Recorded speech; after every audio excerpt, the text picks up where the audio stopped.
What's going on, Packers fans? Aaron Negler here with your Packers Daily Chat, coming to you live on the Cheesehead TV social channels. It's Tuesday, and there is absolutely nothing going on with the Green Bay Packers, but that doesn't mean we can't talk about the green and gold, because that's what we do here. We're devoted to Green Bay Packers fans worldwide, whether it's like the hot ticket or whether they're totally forgotten about and the Brewers are playing and no one's thinking about football at all.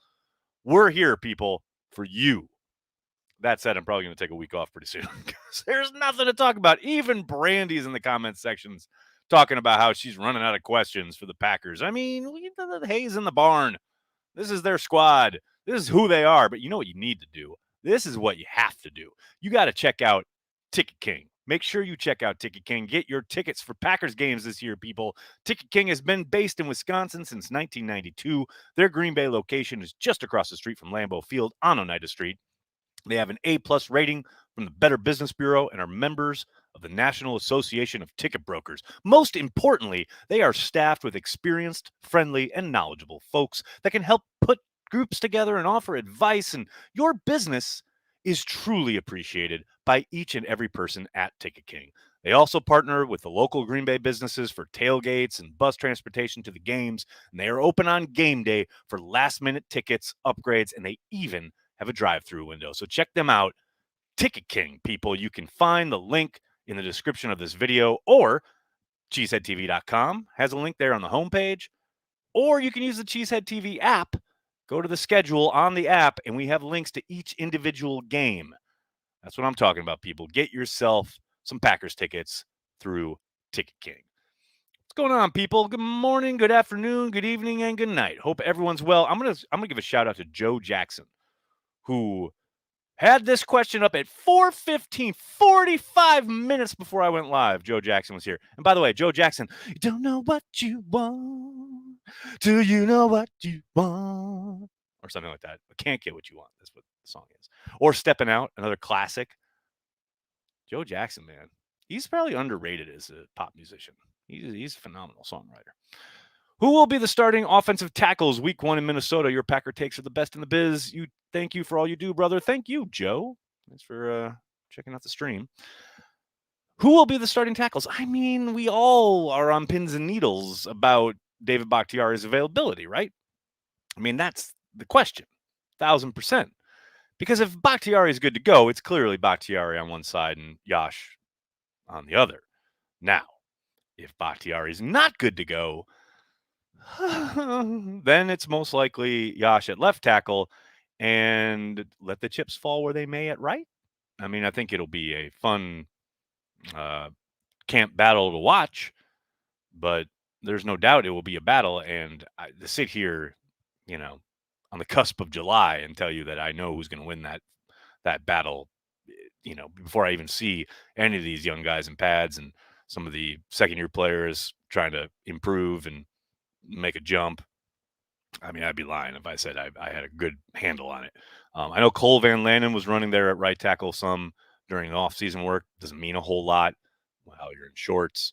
I mean, don't ever forget, Ben Braden was running with the ones at times during last offseason stuff. So, everything we saw throughout OTAs and minicamp doesn't mean a whole heck of a lot, but, it gets maybe an idea of who they want to look at and things of that nature. But, yeah, it's all dependent on Bakhtiari and where he's at and his health. So I'm coming down on the side of I'm not worrying about it until there's something to worry about. And until I get there that first day of camp and we get some kind of alert or announcement or tweet or what have you that David Bakhtiari is going to be placed on the physically unable to perform list, I'm not even thinking about it. I'm not even worrying about it. He is going to be the left tackle. That's it. Done deal. So there you go, Joe. Bakhtiari and Josh Nijman. Joey the Jaguar says, no need to worry. I can step in at right tackle if needed. Well, that's good to know. Big B is here. What's up, Big B? You ready for that big Brewer showdown down in Florida tonight? Hope you're ready, big guy. Matt says, Christian Watson is going to ball out. There, I said it.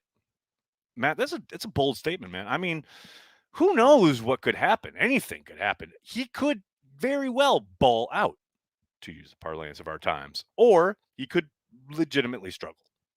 Or he could do something in between. We shall see. All I know is that Packers fans, especially those who like to utilize Twitter on a daily basis, will be level headed and take the long view. There's no doubt about it. There will be no knee jerk reactions, calling him a bust, a wasted pick. None of that will happen. Absolutely not. That is not what Packers fans are known for. Good to know. David says the pads will tell all. I mean, I don't know if they tell all, but they tell a lot. I mean, you can do anything and everything in the offseason while everybody's in shorts. It doesn't mean a bit. It doesn't mean a thing. You do it when the pads come on, then we'll talk. Soder, what's up, man? Good to see you. Hope to see you tomorrow on the happy hour, bud. Not so good second level run blocking limited Jones splash runs. Saw flashes of what could have been in that last game in Detroit. Dillon was a better fit in 2021, maybe not so much in 2022. That's a really good kind of observation, Soder, in the sense of, there was a stretch, there was like a 2 or 3 week stretch where it was very clear that Dillon was in more of a groove, especially coming out of the single back stuff out of the gun than Jones was. And some of that, as you're pointing out, was because of the inability of this, I'm not going to say decimated, but definitely beat up offensive line. The guys they were putting out there, obviously weren't as talented as their frontline guys. And yes, there were a few kind of instances along the way where you could definitely tell, plays in 2020 that probably busted open for 12, 15 yards were going for 4 or 5 yards because that linebacker or that safety on the second level wasn't being taken care of. The guard, the center, whoever wasn't able to peel off of that initial double team block, get to that second level and allow Jones some room to operate. Now, all of that said, I think giving AJ a little bit of short shrift here. I think AJ can make it work regardless of the blocking. I think clearly he's better suited if there is someone in his face. He's going to run him over. He's a physical guy. No doubt about it. But I think you give A.J. Dillon some next level blocking, he's going to bust some runs. I look at that, his longest run of the year last year down in Chicago. That's a well-blocked run, and he almost houses it. I think A.J. can get the job done.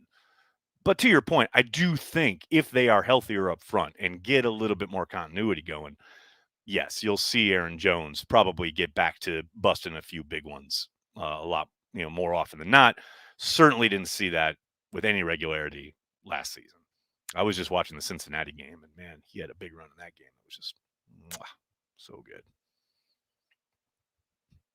Robin, the O-line is easily made perfect. Just clone Elton multiple times. I like it. I'm all in on this idea.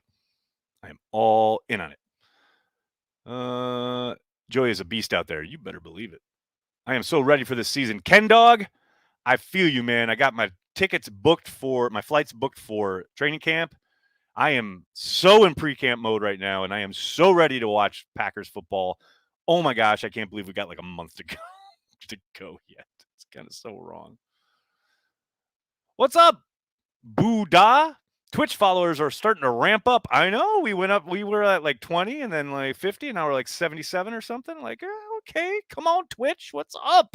What's going on? Hey, speaking of Twitch, I will be taking on Daniel, Patreon member, on the Twitch channel in Madden tonight at 6:30 Eastern. So be there for that if you're interested in watching some dudes play Madden. I think another great D lineman will further unlock Gary's game. Brandy, I think there's a potential for everything around Gary to help him kind of take it to a next level, right? Don't ever forget, pass rushers especially are not beholden to, but they are certainly augmented and helped with great coverage. And if you got Jair out there for the balance of the year, along with, Stokes and Rasul Douglas, etc., you make that quarterback hold the ball just a second longer, Gary's going to be cooking with gas. So I think everything lines up pretty damn well on paper right now for Rashawn to have a monster year. Now, he's got to do the work. I always say it. It's up to the guy to make those bones, take advantage of that situation. But everything kind of coalescing, not just the secondary, but as you state, get a little bit more talent up front. You start creating some problems along the defensive front rather than, that offensive line, that quarterback being able to slide coverage or slide protection one way. Yeah, I think, again, it lines up for him to have a big year, but he's got to do it. He's got to make it happen because the opportunities will be there. Dennis, what's up, man? Good to see you. Hope you're well, man. Nagler versus Big B would be an epic Madden game. Just saying. Big B, I'm here, buddy. You're a Patreon member. Let me know. Get on the schedule. Let's go. Oh, wait, you're probably a PlayStation guy, right? So that's probably why you're flapping your gums, because you can't play me because you've got a PlayStation and you can't handle this heat. I get it. I know what's up. Oh, what's up, John? What's up, Nags? Here's your plug. I'm looking forward to defending a last year win. When are we going again? John, just message me on Patreon. That's the quickest and easiest way. We'll set it up. Jay Western, what's going on, man? Was sickening how many times we saw Preston Smith covering receivers on the boundary under Pettin, LOL. Okay, I think our memories, there's a little bit of a Mandela effect, I think, with the idea of Preston being split out wide. I think it happened like 3 times tops. And once was just because someone went in motion and they were a strict man call and he had to go out on it. Like, I just think we're all like, because it's so egregious and we're all like, what? That we have played it up to make it sound like and feel like it happened all the time under Pettin. It didn't happen all the time. It happened a few times. That's it. Matt, thank you so much for the super chat, buddy. Really appreciate it. No one has given yet today, so here's the beers. Well, that's very nice of you. I think there was one earlier, but no, that's really nice of you. Thank you so much, Matt. Greatly appreciate it. Hey, man, look, no one can super chat. It's dead of summer, nothing going on. Totally get it. I understand. There are, like Brandy said, there are very precious few Packers questions at this point in time, which is, like I said, I'm pretty certain I'm going to be taking next week off, 4th of July week, just because, there's not a whole hell of a lot going on. Now, if there's news, Packers make a trade, somebody gets arrested, hopefully not, knock on wood, yeah, I'll do something live. But, the hay is in the barn. And then after next week, a little shout out to our regulars here. We're going to be bringing back Packers trivia. So be ready for that. It's going to be a lot of fun right here. Don't forget to use those hashtags. Oz is here. What's going on, Oz? Hope you're doing well, man. Nags excited about London. Just got dual British citizenship. Going to celebrate with a win over the G-Men. Danny, congratulations. That's dope as hell. I would love to be a dual citizen between the UK and the US. Hell, between you and me, I may just go become a UK citizen regardless. But yeah, dude, that'd be dope. So congratulations. That's great. And absolutely. Let's throw down in London in October. It's going to be a lot of fun.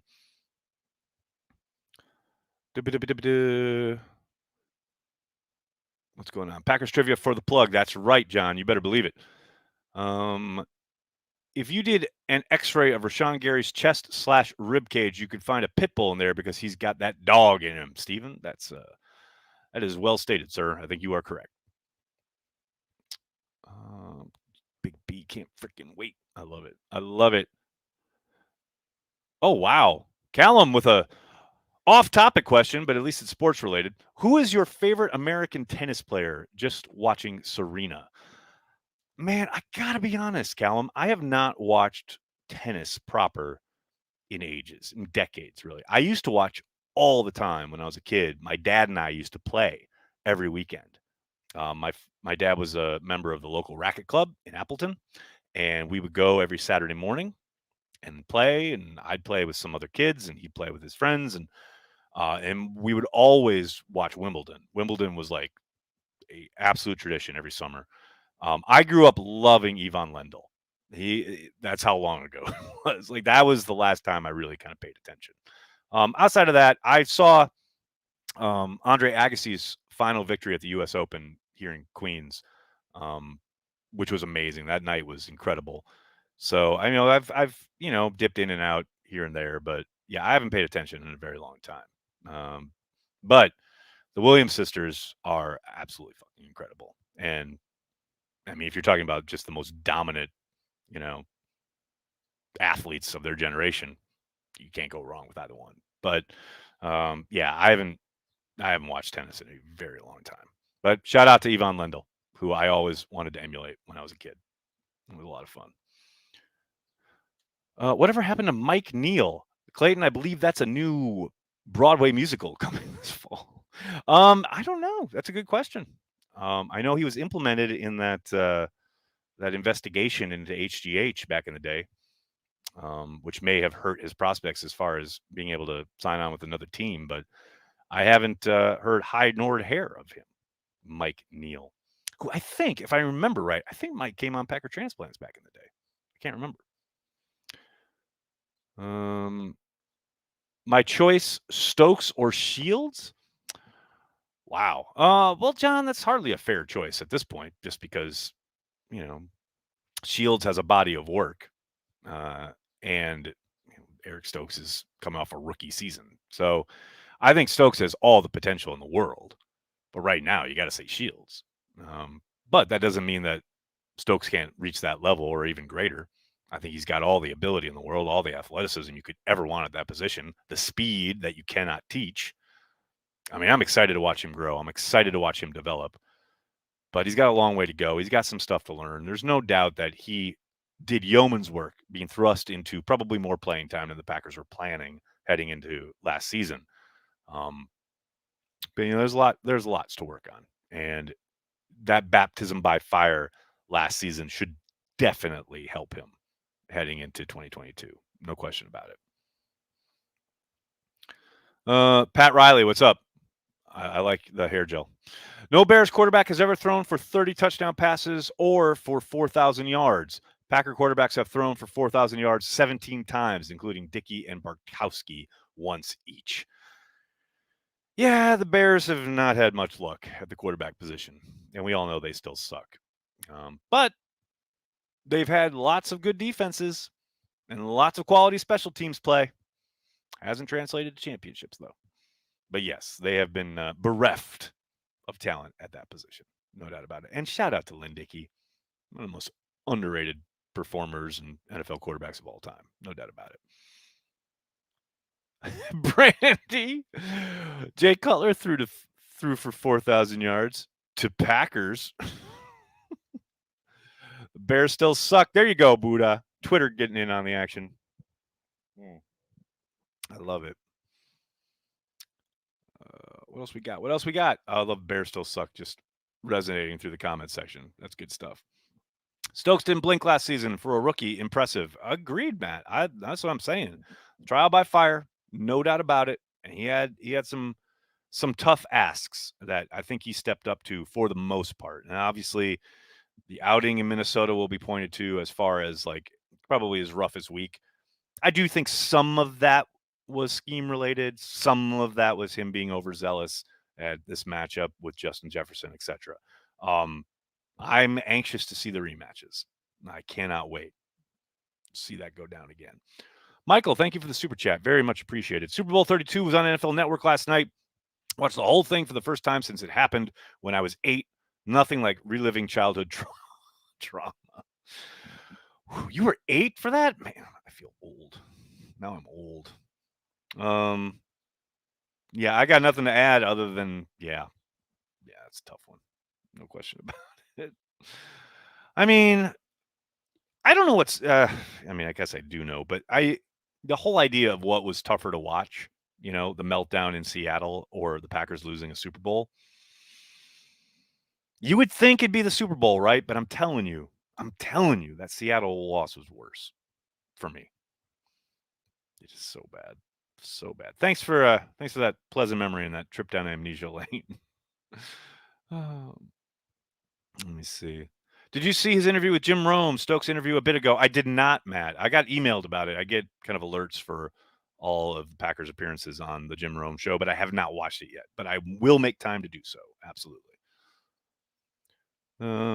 Super Bowl 32 was mega disappointment. The run D just ran out of gas. Yeah, they definitely, knew what they were doing. They being Mike Shanahan and knowing that Leroy Butler was the one they needed to take care of. They were very smart about it, no doubt.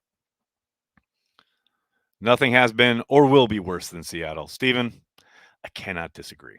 It was absolutely a low point of being a Packers fan. No doubt about it. All right, everybody. I'm going to have to get going. I can't thank you enough for hanging out, talking Packers each and every day, Monday through Friday, right here on the Cheesehead TV social channels. Please do me a monster favor and hit like on the video. Subscribe to the channel, either on YouTube or Twitch. Please, please, please tell your friends and tell your family. Cheesehead TV, we are devoted to Green Bay Packers fans worldwide. Thanks a lot, everybody. Have a great day. Go Pack Go.